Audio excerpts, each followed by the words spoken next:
नमस्कार। इतिहास की कुछ लड़ाइयाँ ना सिर्फ राजनीतिक नहीं होती, वो बहुत ही ज्यादा व्यक्तिगत होती हैं। आज हम महात्मा गांधी के ऐसे ही एक अभियान को समझने वाले हैं, उनका अस्पृश्यता के खिलाफ छेड़ा गया महायुद्ध। ये एक ऐसी लड़ाई थी जिसने भारत के सामाजिक ताने बाने को हमेशा हमेशा के लिए बदल कर रख दिया। ये सिर्फ शब्द नहीं थे, ये एक कसम थी। इस एक लाइन के साथ गांधी जी ने ये साफ कर दिया था कि अस्पृश्यता के खिलाफ ये लड़ाई उनके लिए कोई राजनीतिक मुद्दा नहीं, बल्कि एक ऐसा नैतिक मिशन है जिसके लिए वो अपनी जान तक दांव पर लगाने को तैयार थे। तो चलिए देखते हैं कि ये पूरी कहानी कैसे आगे बढ़ती है। हम शुरुआत करेंगे गांधी की उस प्रतिज्ञा से जिसने इस पूरे आंदोलन को जन्म दिया। फिर देखेंगे उनकी 20,000 किलोमीटर लंबी यात्रा को, उस हिंसक विरोध को भी जानेंगे जो उनके रास्ते में आया, और आखिर में समझेंगे कि इस पूरे अभियान की हमारे देश के लिए विरासत क्या रही। तो ये सब कुछ शुरू कहाँ से हुआ? इसकी जड़ें हमें मिलती हैं पूना समझौते के बाद ली गई एक बहुत ही मजबूत प्रतिज्ञा में। तो हुआ ये कि पूना समझौते के बाद गांधी जी ने लगभग 2 साल तक अपने सारे काम छोड़ दिए। उनका सिर्फ और सिर्फ एक ही मिशन था, अस्पृश्यता का खात्मा। ये उस वचन को पूरा करने का उनका अपना तरीका था, जो उन्होंने हरिजनों यानी जिन्हें वो ईश्वर के लोग कहते थे, उनको दिया था। अब बात करते हैं गांधी जी के इस मिशन के सबसे ठोस रूप की, मतलब उनकी उस अविश्वसनीय देशव्यापी यात्रा की। ये सिर्फ कोई दौरा नहीं था, ये तो जैसे पूरे देश की आत्मा को झकझोरने की एक कोशिश थी। जरा इस नंबर के बारे में सोचिए, 20,000 किलोमीटर। मतलब आप भारत के एक कोने से दूसरे कोने तक करीब 6 बार आ जा सकते हैं। और ये यात्रा किसी आरामदेह गाड़ी में नहीं हुई, बल्कि ट्रेन, कार, बैलगाड़ी और यहाँ तक कि पैदल चलकर भी गांधी ने देश के कोने कोने तक पहुंचने की कोशिश की। ये सफर शुरू हुआ नवंबर 1933 में वर्धा से और चला पूरे 9 महीने, जुलाई 1934 तक। और इस जबरदस्त दौरे के दौरान भी उन्होंने 2 बड़े अनशन किए ताकि उनके फॉलोअर्स और पूरा देश इस मुद्दे की गंभीरता को समझ सके।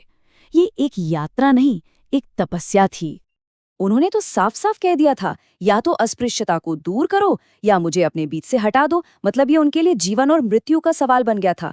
और मजे की बात देखिए, इस मुद्दे पर तो उन्हें अपनी पत्नी कस्तूरबा का भी विरोध सहना पड़ा, लेकिन वो अपने फैसले से 1 इंच भी नहीं हटे। लेकिन जाहिर है ये रास्ता फूलों का तो नहीं था। गांधी जी को बहुत ही कट्टर और पुराने ख्यालात वाले समूहों का जबरदस्त और कभी-कभी तो खतरनाक विरोध झेलना पड़ा। और ये विरोध सिर्फ बातों तक ही सीमित नहीं था, ये धीरे धीरे हिंसक होता जा रहा था। उनके रास्ते में काले झंडे दिखाए जाते, उनकी सभाओं में हंगामा किया जाता, उनके खिलाफ भड़काऊ पर्चे बांटे जाते थे। और हद तो तब हो गई जब लोगों ने सरेआम उनके चित्र जलाने शुरू कर दिए।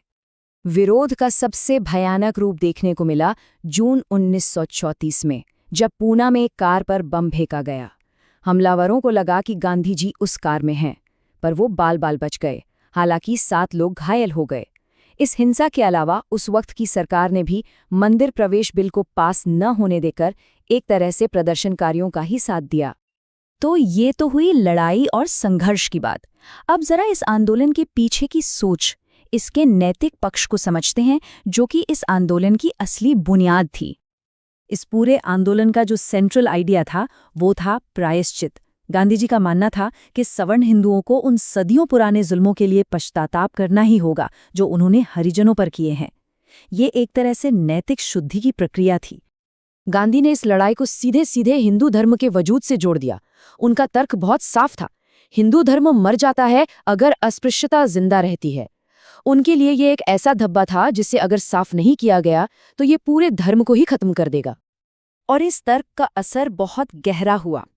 अब देखिए, प्रायश्चित की यही जो भावना थी, इसी ने आज़ादी के बाद भारत में अनुसूचित जातियों और जनजातियों के लिए आरक्षण जैसी नीतियों की जमीन तैयार की, जिसे उस समय के सवर्ण हिंदुओं ने काफी हद तक स्वीकार भी किया। चलिए अब इस आंदोलन के सबसे जरूरी वैचारिक हिस्से पर आते हैं, यानी गांधी और डॉक्टर अंबेडकर के बीच जो मतभेद थे उन पर। ये एक बहुत ही जरूरी बहस थी। यहाँ दोनों की सोच में एक बुनियादी फर्क था। गांधी का मानना था कि अस्पृश्यता वर्ण व्यवस्था में आई एक कमी है, एक बुराई है जिसे सुधारा जा सकता है। लेकिन दूसरी तरफ डॉक्टर अंबेडकर का तर्क था कि नहीं, अस्पृश्यता तो जाति व्यवस्था की ही पैदाइश है, इसलिए जब तक जाति व्यवस्था को ही जड़ से खत्म नहीं कर दिया जाता, तब तक इससे छुटकारा मिल ही नहीं सकता।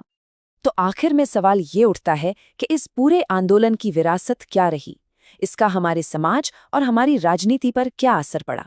चलिए देखते हैं। देखिए, गांधी जी ने इसे हमेशा एक धार्मिक और सामाजिक शुद्धि का अभियान ही कहा, लेकिन वो ये भी अच्छी तरह जानते थे कि इसके राजनैतिक नतीजे बहुत बड़े और दूर तक जाने वाले होंगे। और इसके असर हुए भी, और बहुत गहरे हुए। पहली बार राष्ट्रवाद का संदेश दलित समुदायों तक सीधे पहुंचा, जिससे राष्ट्रीय आंदोलनों में उनकी भागीदारी बढ़ी।